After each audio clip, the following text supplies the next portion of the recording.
నమస్కారం. Welcome to ఏటీ pulse. పాఠశాలలో ఒక హిందూ విద్యార్థిపై దాడి జరిగింది. అదే రూపంలో ఉన్న మరో విద్యార్థి జై శ్రీరామ్ అని నినాదాలు చేసినందుకు క్షమాపణ చెప్పమని బలవంతం చేయడంతో బరూయిపూర్లో భారీ నిరసనలు చెలరేగాయి. అయితే ఇప్పుడు మనం ఇక్కడ మాట్లాడుకోవాల్సింది ఏంటంటే వెస్ట్ బెంగాల్ ఏదైతే ఉందో, అదే పశ్చిమ బెంగాల్ ఏదైతే ఉందో అక్కడ ప్రజెంట్ బీజేపీ ప్రభుత్వం నడుస్తుంది కదన్న. సో అటువంటి సమయంలో కూడా జై శ్రీరామ్ అని అంటే విద్యార్థి అంటే కొద్దిగా ఇబ్బందికరంగా మారుతుందంటే అక్కడ అనేక అంశాలు ఉన్నాయి. ఈ కేసులో అనేక ప్రధానమైన అంశాలు ఉన్నాయి. అసలు ఏం జరిగిందో మనం తెలుసుకునే ప్రయత్నం చేద్దాం ఒకటి రెండు పాయింట్స్ లో. వెస్ట్ బెంగాల్ లో సౌత్ 24 పరగనాస్, సౌత్ దక్షిణ 24 పరగనాలు అనే ఒక జిల్లా ఉంది. ఇది బంగ్లాదేశ్ తో బార్డర్ కలిగి ఉంటది.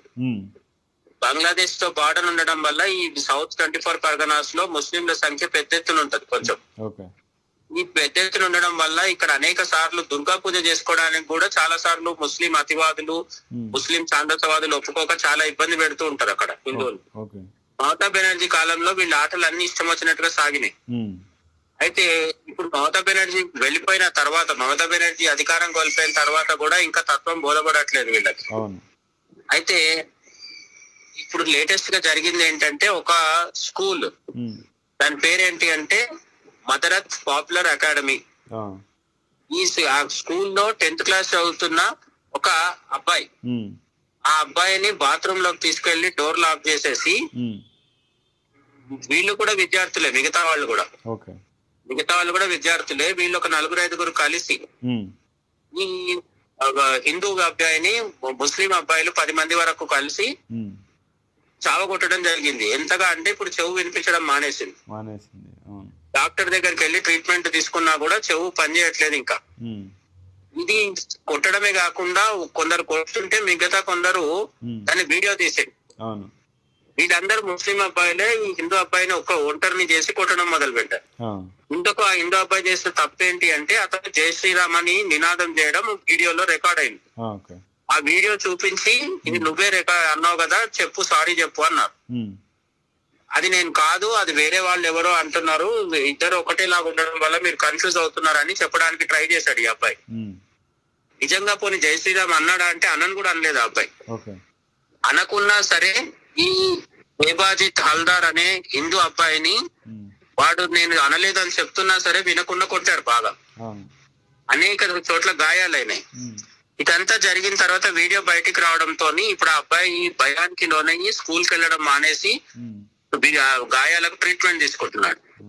ఇది తెలిసిన తర్వాత హిందూ సంఘాలు, హిందూ కార్యకర్తలు, బీజేపీ కార్యకర్తలు, స్థానికులు అందరూ కలిసి రోడ్లు దిగ్బంధించి స్కూల్ ని దిగ్బంధించడంతో స్కూల్ లోపల ఉన్న విద్యార్థులు, టీచర్లు లోపలే ఇరుక్కుపోవాల్సి వచ్చింది. అయితే పోలీసులు వచ్చి వాళ్ళని చెదరగొట్టేసి పంపించి తగిన చర్యలు తీసుకుంటామని చెప్పడం జరిగింది. బెంగాల్లో సువేంద్ర అధికారి ప్రభుత్వం ఉంది కాబట్టి మనం న్యాయాన్ని ఆశించవచ్చు. కానీ ఇక్కడ ఉన్న చిన్న టెక్నికల్ ఇష్యూ ఏంటంటే కొట్టిన వాళ్ళు కూడా మైనర్లు కదా. సో వీళ్ళని పెద్దగా తీసుకెళ్లి జైల్లో పెట్టడం అట్లాంటివి ఏమి ఉండకపోవచ్చు. జువెనైల్ సెంటర్ లో పెడతారు, లేదంటే స్కూల్ నుంచి సస్పెండ్ చేస్తారు. ఇటువంటి చిన్న చిన్న శిక్షలు ఉండేసరికి ఇప్పుడు మైనారిటీ తీరక ముందే దాడులకు పాల్పడ్డ వాళ్ళు రేపు ఇంకొంచెం ముదిరిపోయి ఇంకా పెద్దగా దాడులు చేసే అవకాశం ఉంది, ఇంకా పెద్ద ఉన్మాదులుగా మారే అవకాశం ఉంది. అయితే బెంగాల్లో గ్రౌండ్ లెవెల్ పరిస్థితి మనం చూస్తున్నాం కదా. టీఎంసీ కార్పొరేటర్లు, టీఎంసీ నాయకులు, టీఎంసీ ఎమ్మెల్యేలు, ఎంపీలను కూడా రోడ్డు మీద కొడుతున్నారు, మమతా బెనర్జీ అల్లుడు అభిషేక్ బెనర్జీతో సహా. కాబట్టి ఈ దాడి చేసిన ప్రధాన ముస్లిం అబ్బాయిల్లో ప్రధానమైన నిందితుడు ఎవరున్నారో వాడిని పట్టుకొని రోడ్డు మీద కొట్టిన వీడియో ఒకటి కూడా వైరల్ అవుతుంది. అది ఎంతవరకు నిజమో మనకు తెలియదు. ఎక్స్ లో ఈ హిందూ అబ్బాయిని కొట్టిన వాళ్ళలో ఒక అబ్బాయిని పట్టుకొని హిందూ జనాలు, హిందువులు ఎవరైతే ఉంటారో వాళ్ళు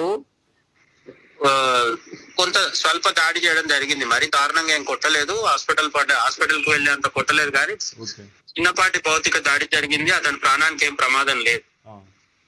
అయితే దీని మీద అరెస్ట్ చేయాల్సిన పిల్లలు అరెస్ట్ చేస్తారా, లేకపోతే కౌన్సిలింగ్ ఇచ్చి వదిలేస్తారా, జువెనైల్ సెంటర్ కి పంపిస్తారా, ఇవన్నీ చూడాలి. స్కూల్ నుంచి అయితే సస్పెండ్ అయినట్టుగా తెలుస్తుంది. ఓకే అది కూడా అధికారికంగా మనకి ఇంకా కన్ఫర్మేషన్ లేదు. ఓకే